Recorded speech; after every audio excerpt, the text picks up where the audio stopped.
Good afternoon. Welcome to Tuesday. Well, here in Pennsylvania, this fine, wet Tuesday. Welcome to my channel, Whole Lot of Zep. I'm Rick. You'll be spending the next few minutes or so with me, and we'll be talking about some diecast. I'll be showing you a couple new things that I got, and possibly talking about some Super Bees. So let's just get right into it. Let's get this party started. So before I show you what I got here, just a couple cards. Pardon my finger. Right here. This is a Majorette Porsche Carrera 911S. I am giving this away at random. You don't need to be the 100th subscriber to win this car. I changed it up. I'm trying to make it easier for more people to have an opportunity to win this, as opposed to narrowing it down to just one person. Creating a better opportunity for everybody. But as for this first prize that I'm giving away, it's going to be in the continental United States, and I apologize to any of my subscribers that may be overseas. It's nothing personal. It's just a financial thing right now, and I promise in the future I will be giving away more vehicles, like once a month or once every other month, and I will be including everybody abroad and national and international. But as for right now, this car is going to be for somebody in the continental United States. So the more subscribers, better chances you got of winning this. So don't forget to hit the subscribe button and share if you would. I'd appreciate it. So there's the giveaway, and the giveaway can be at any time. I don't have a set date or time. It's very random. So if you're just new and you're just watching, you might want to hit the subscribe button, because you might get lucky and win this car. It could be today. I might do it 5 minutes from now. It could be tomorrow. It might be next week. You just got to keep your ears open and your eyes peeled to the channel, because I will be announcing at random a winner for this car. Okay, now, pardon my finger again. There's my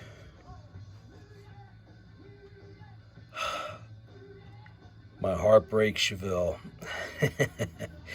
That's just gonna stay there as a reminder of the bad side, the dark side of M2. And anyway, I contacted the seller of this car, and they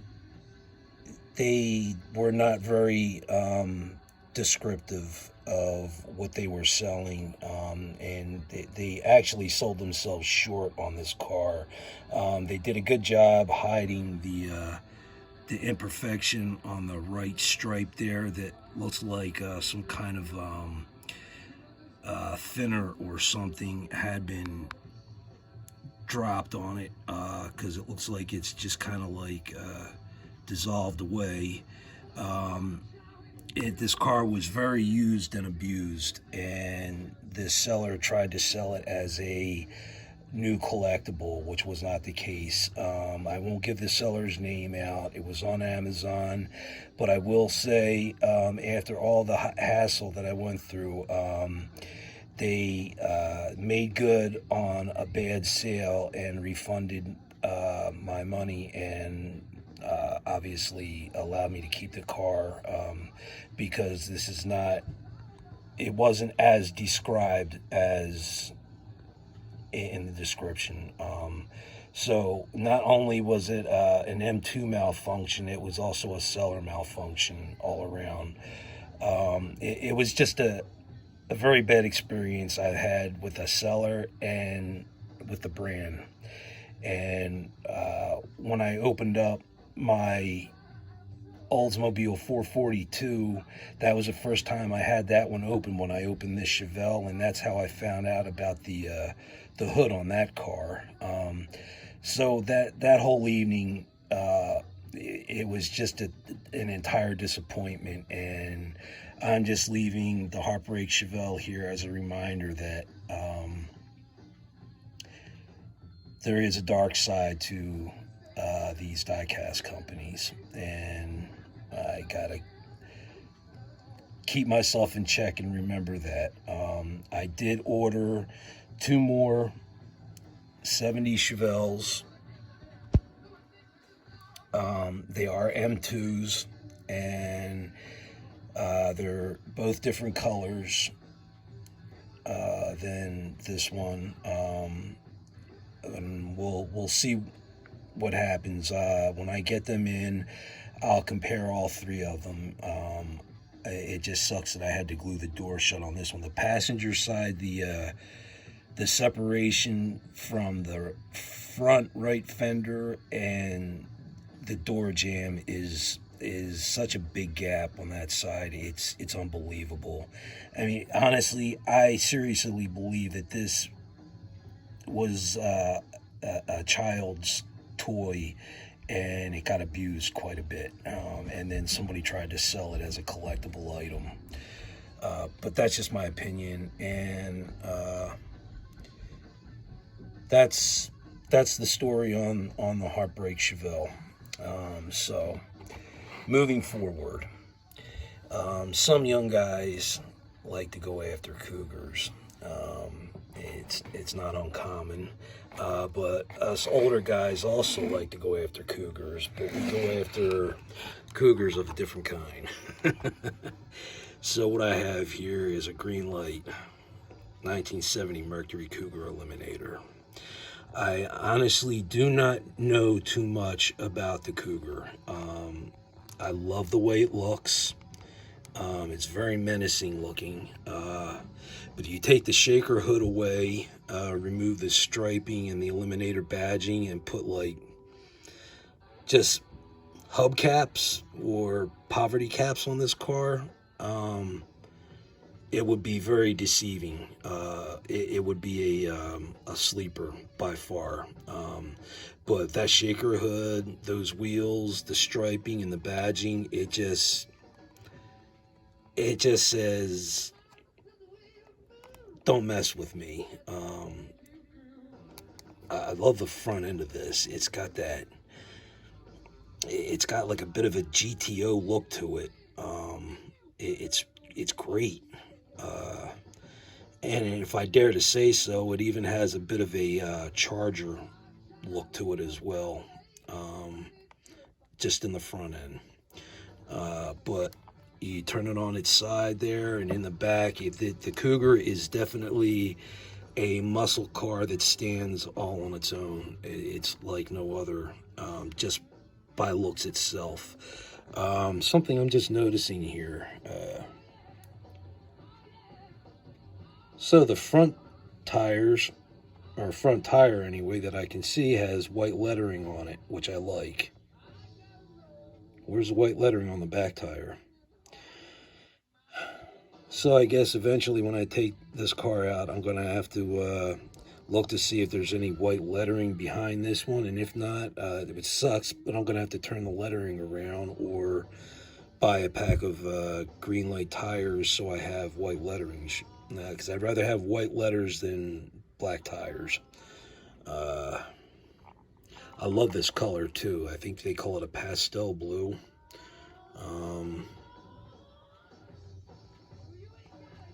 Again, like I said, I don't know too much more about it. It's a nice casting.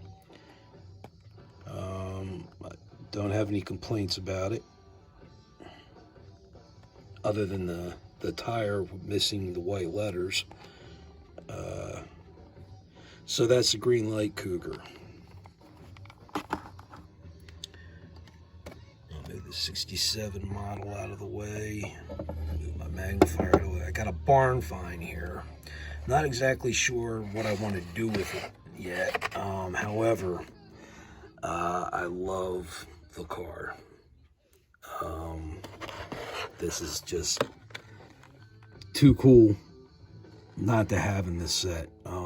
So this is going to stay in the blister pack for a while until I figure out what I'm going to do with it. I don't want to just have this car just out in the open. Plus, it looks better in this display for right now until I figure out later on how I'm going to work it. I also noticed that they had a 1970 barn find Chevelle. I'm going to be going for that one as well. I don't know what much to say about this here other than they did a this is Johnny Lightning, by the way. They did a fabulous job with the weathering on this. It's amazing what they did, and it looks like it's been sitting in a barn for a while. It reminds me of my daughter's 1970 Chevelle that she has with her American Picker set. There's some rust spots on it, and that's a green light edition. And again, this is Johnny Lightning, as you can see right there. Geez, even for a barn find, they managed to detail the barn find, give it the dusty windows, the dust inside there. I don't know how well you can see that or not. The wheels are all faded differently, which gives it a lot more realism. Just one thing, it's a minor thing, but it would be a cool thing if Greenlight and Johnny Lightning would pick up on it and make an attempt at side view mirrors. That just adds to the realism. They don't have to go crazy. I mean, even Auto World does side view mirrors. Not on all of them, but they do. It's not that important in the grand scheme of things. It would be just a nice added little feature, that's all I'm saying. And I don't know why some brands do, some don't. Even in the same brand, they do have some cars that are fitted with side view mirrors and some cars that aren't. It's I guess it depends on the model, which requires to have the side view mirror. But I mean, if you think some cars should have them, then all cars should. That's just my opinion. But that's my barn find.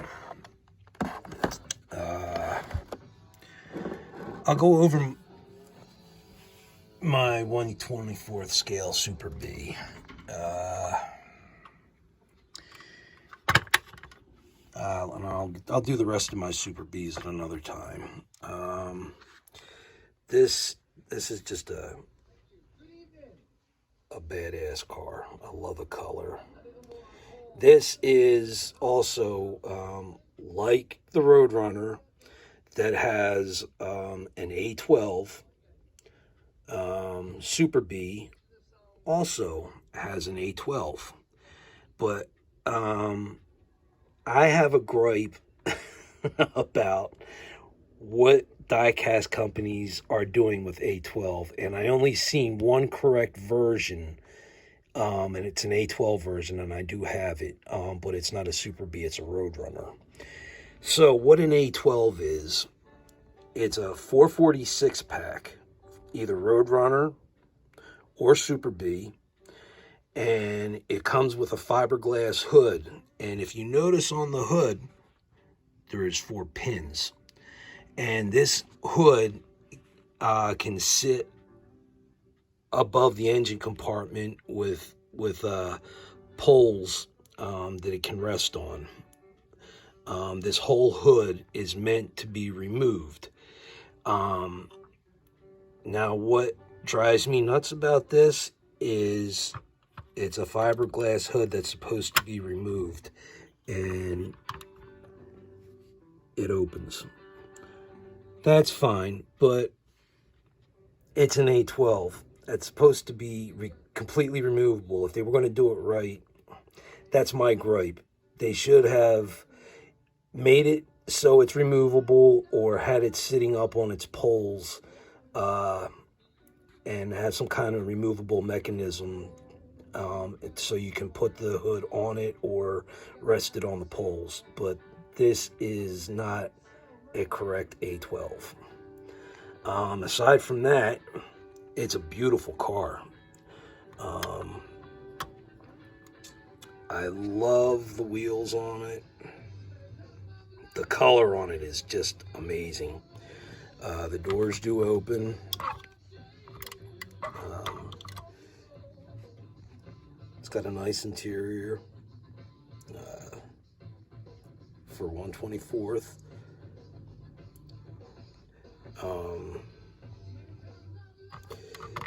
It looks like the trunk opens, but it doesn't.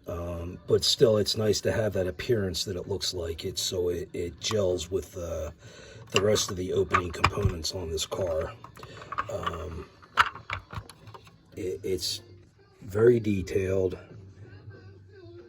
done very nicely. I just really honestly wish they had the complete removable fiberglass hood. That's all I'm saying. Aside from that, I like it. I love all my Roadrunners and my Super Bs that are supposed to be A12s. Again, it's just my complaint that if you're going to make an A12 model, make that fiberglass completely removable. And I'll show you exactly what I mean. See, here's another one. This is an example. This is an A12 fiberglass hood, and it opens the wrong way. Drives me nuts. The only one that got it right is this one. That's the way an A12 Roadrunner or Super B should be. 446 pack with the fiberglass hood. I cannot stand seeing 4 pins on a hood and it opens up like a regular hood. That's just my gripe. This is done right. It's a Hemi, but it's not a fiberglass hood. Again, this is a 383. It's not a fiberglass hood, so it's not an A12. But that's just where I'm coming from with the Super B. I just showed you my Roadrunners, and the same here could apply. I don't have the shaker hoods on the or the A12s on the 1970. These are done properly. I don't know if they hadn't. This is a Hemi anyway. Here's the 446 pack. I don't know if they did an A12 in 1970. But as you can see, it's not a fiberglass hood. My 124th scale is a 1969. What examples I do have of the Super B with an A12 body would be the Johnny Lightning here. But I guarantee that the hood opens up like a normal car hood, and that doesn't come off. But this is a hood that should come off completely because it's a fiberglass hood. And that's bright green poly. They can't call it sassy grass green because this is Dodge, not Plymouth. And here's the butterscotch version with the fiberglass hood.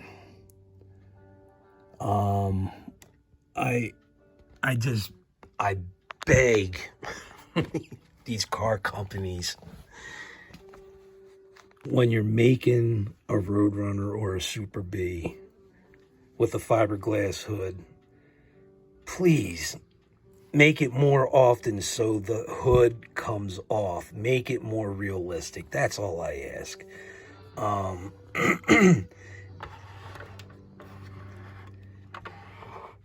But those are my Super Bs. I didn't really show them in too much detail. I just wanted to show this one in detail. I was trying to make this a shorter video. Just show a couple. I still have a couple more new things that I'm not going to show yet. I'm still waiting for a couple people to receive some packages before I start showing anything, because we may have some similar items, and I don't want to show something yet until other people have gotten an opportunity to see what they received. So anyway, that's my minor complaint about the A12s on the Super Bs and the Roadrunners. Maybe I'll take the hood off myself and make it so it's a correct A12. Who knows? I'll leave the magnifying glass out of the way. And that, my 67 model car, my 67 Chevelle model that I've been using for taking pictures of backdrops, and seeing how they look in the model form. And here, all right, again, before I go, this is the game piece. You don't need to do anything other than subscribe. You're going to be picked at random. So the more subscribers, the more chances are of having somebody win this. It's going to be a piece to be won in the continental United States just for this time. I do intend to make other prizes available to subscribers to my channel overseas as well, but for this one I'm just doing it in the continental United States. It's nothing personal to anybody overseas.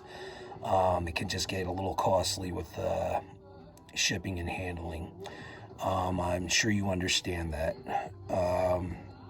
but I promise that will change in the future. So with that being said, thank you for watching the Whole Lot of Zepp channel. Thank you for subscribing, and if you hadn't yet subscribe to the channel.